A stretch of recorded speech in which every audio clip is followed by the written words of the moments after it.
MS Dia Preview, informação até você nesse programa. Trago aqui Fernando Catalano, da Imobiliária Formato, para a gente falar sobre vazio urbano e sobre gentrificação. Se você não sabe o que é esse termo, eu aconselho você a ver essa entrevista para ficar mais bem informado.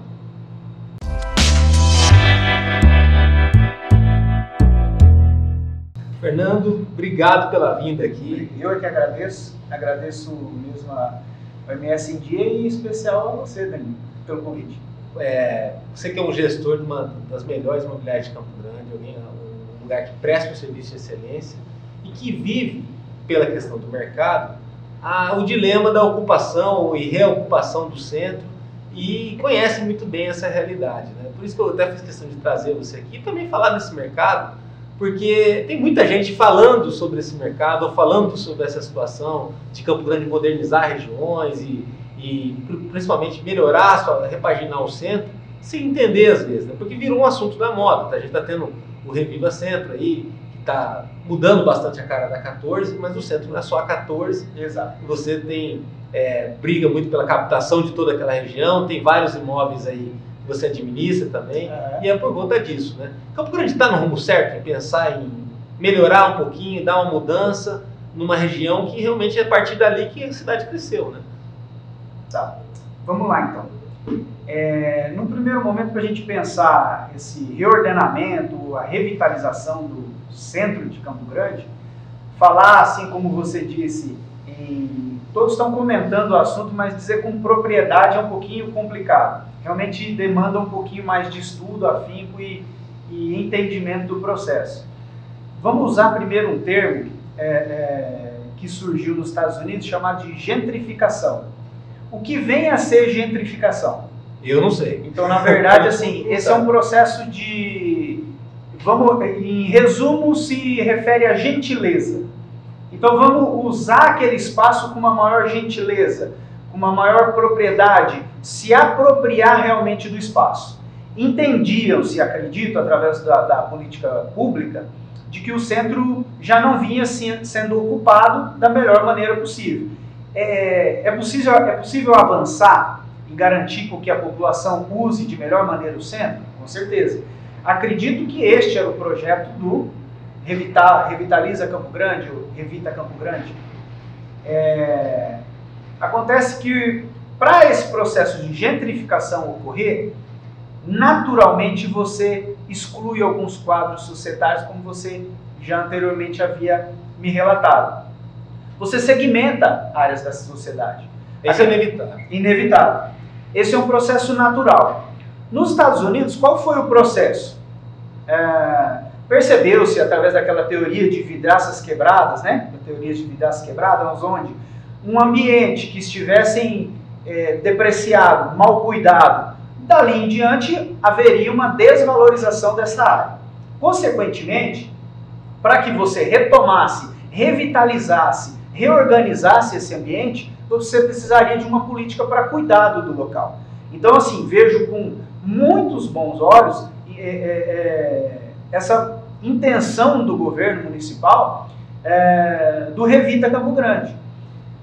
Houve muitas críticas diante dessa implementação, que agora deve completar praticamente um ano de reforma, né? Das obras, exatamente, o início das obras se deu praticamente no mês 9 do ano passado. Todo o transtorno para a área comercial, muitos comerciantes desistiram dessas atividades em função, inclusive, do baixo consumo, eles tiveram uma queda drástica. E agora colhe-se alguns frutos diante dessa revitalização. Ela é necessária? Se a gente analisar alguns outros centros nacionais ou até mesmo internacionais, a gente percebe que isso é interessante. O que vem a ser a gentrificação? Requalificação desse centro, melhor estética, visualmente criar um ambiente para que as pessoas realmente se sintam parte daquilo.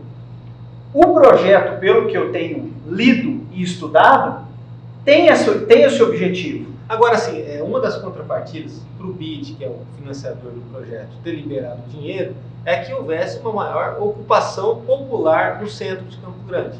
Porque entende-se que, tendo pessoas, a chance da zeladoria urbana dar certo aumenta. né? E no centro a gente tem muitos imóveis velhos e principalmente aquela situação do imóvel às vezes conviver com outro imóvel que é da área comercial. Campo Grande teve essa tradição, por ser às vezes no andar de cima, também naquela parte ali do centro. É muito difícil? Ou é uma questão de gestão, é uma questão de estratégia de venda?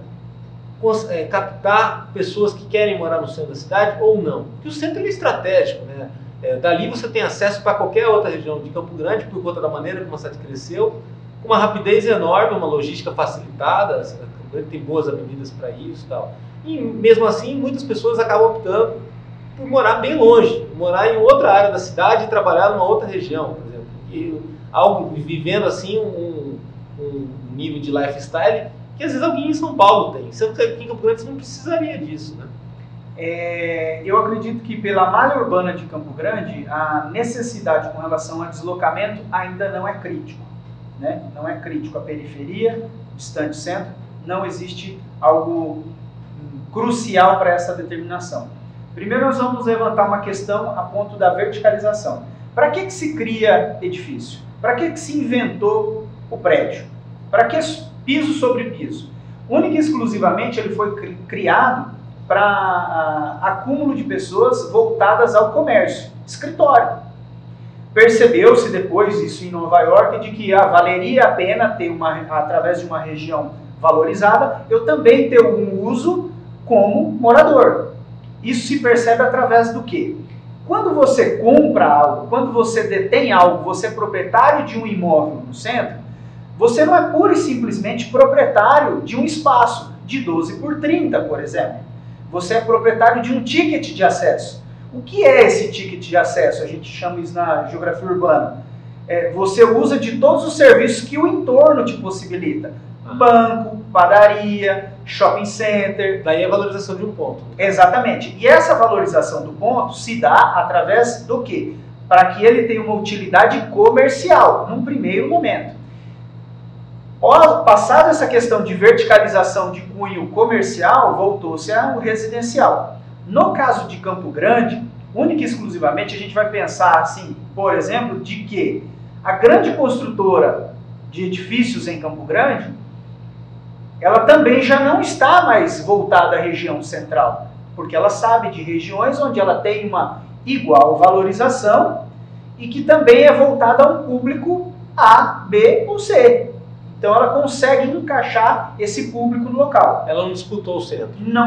Exatamente, não disputou o centro. Se a gente fizer uma analogia a São Paulo, por exemplo, existe uma disputa de uma grande incorporadora em que ela busca a aquisição de uma grande área no vazio urbano de São Paulo e ela revitaliza todo aquele ambiente, ela cria um bairro novo. Ou seja, ela muda aquela região para valorizar aquela região. Isso quem faz nesse caso acaba sendo um poder privado e tem bons resultados com isso. Excelentes resultados. Na verdade, assim... Isso pode chegar aqui em Campo Grande? Ou está muito distante da gente? Eu acredito que chegou através do poder público. São esferas diferentes. No privado, a empresa obviamente está detendo de um negócio. Sim. Ela viabiliza a estruturação de 1, 2, 3 quadras, 10, 20, 30 mil metros para criar um ambiente favorável de moradia. E ali ela coloca o que não tem. Às vezes não tem o serviço de padaria porque a área estava ruim, lavanderia, no caso academia. Toda a infraestrutura que vier através dessa requalificação, reordenamento criado pelo poder privado, ela vai fornecer. Então tudo ela vai disponibilizar. Seja para um novo empreendedor que queira lucrar também com isso. E no caso de Campo Grande, dadas as proporções, houve um start nesse processo de gentrificação em Campo Grande. Vai se estender para outras regiões? Sim. Vai se estender de forma privada? Sim. E em determinado momento a gente vai perceber que vai ter um vazio urbano, seja Chácara Cachoeira, seja Rita Vieira, seja um bairro que tenha grande apelo em Campo Grande, como por exemplo próximo ao shopping, uma grande área que a empresa possa criar, a empresa do setor privado possa criar um ambiente voltado para esse público específico. É um nicho de mercado. Agora, daí a importância do poder público fazer a parte dele quanto à infraestrutura, né? Porque a gente tem aqui bairros em Campo Grande, nobres, Itaiangá, por exemplo, Jardim dos Estados, onde a iluminação e o asfalto de periferia. E aí como fazer, né, para poder alavancar a ocupação dessa região, seja para aluguel ou seja para uma venda, né? Dificulta muito, né, para o setor imobiliário. O investimento público ele é crucial para o desenvolvimento não só de uma cidade, porque daí nós vamos entender o processo de uma seguinte maneira.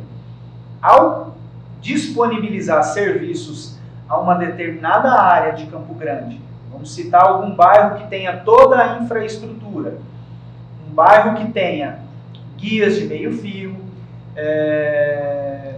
calçada, asfalto, creche, escola, tudo isso é levado em conta, inclusive, para a cobrança de IPTU. Talvez essas informações não estejam de fácil acesso à população, mas existem requisitos que a prefeitura deve atender, inclusive para a cobrança de IPTU.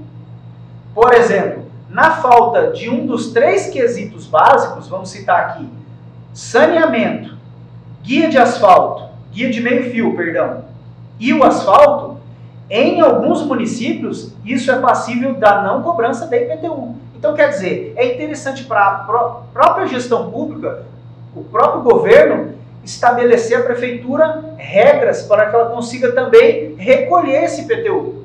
Agora, o que a prefeitura às vezes não consegue dinamizar, a esfera privada consegue muito bem, porque tem que precificar. E aí, quando tem que precificar, esse é o desafio do comparativo e dimensionar mesmo onde que o preço é tal, onde que o preço é um pouco mais caro, mais barato. Isso o mercado faz muito bem, né? Aqui em Campo Grande tem uma tradição muito forte no mercado imobiliário e aí boas empresas como o caso da Formato e tantas outras do mesmo patamar conseguem isso muito bem, né? Porque isso acaba até forçando o poder público a investir em uma determinada região, né? Investir em áreas deficitárias é papel do governo. Então, uma análise simplista. Regiões que sejam deficitárias deste processo, seja através de asfalto, é um recapeamento que tem que fazer, é uma iluminação que tem de melhorar, é um Reviva Campo Grande que a gente tem de dar sequência em outras regiões. Eu pergunto isso porque às vezes você deve acontecer de às vezes recusar um imóvel que às vezes pode ser uma possível oferta por conta de checagem também, né? A imobiliária faz isso, de olhar como que é, para depois saber se ela vai realmente comercializar. Aí não está muito atrelada a questão de infraestrutura, está atrelada à infraestrutura do próprio imóvel. Aí é muito particular, né? Agora, a infraestrutura do poder público levar, por exemplo, e iniciar esse processo do Reviva, disponibilizar isso através do poder público, é importante. Porque mesmo a gente pensar, já que a gentrificação afasta algumas pessoas para recolocar outras, ou seja, busca a valorização da área, se isso de fato ocorre, o que vai acontecer com aquela população que não se sentiu mais à vontade ou foi afastada daquele local? O que vai acontecer com ela? Vejo que, no caso de Campo Grande, a prefeitura, ou pelo menos o projeto, engloba o uso dessas áreas. Então, isso coloca a população realmente para usar o ambiente a título de comércio, porque nós estamos falando da 14 como ponto crucial do comércio de Campo Grande. É algo histórico. É o coração de Campo Grande. Nós não podemos perder isso jamais. Então, é assertiva a decisão da prefeitura em tomar esse cuidado, porque Campo Grande surgiu dali.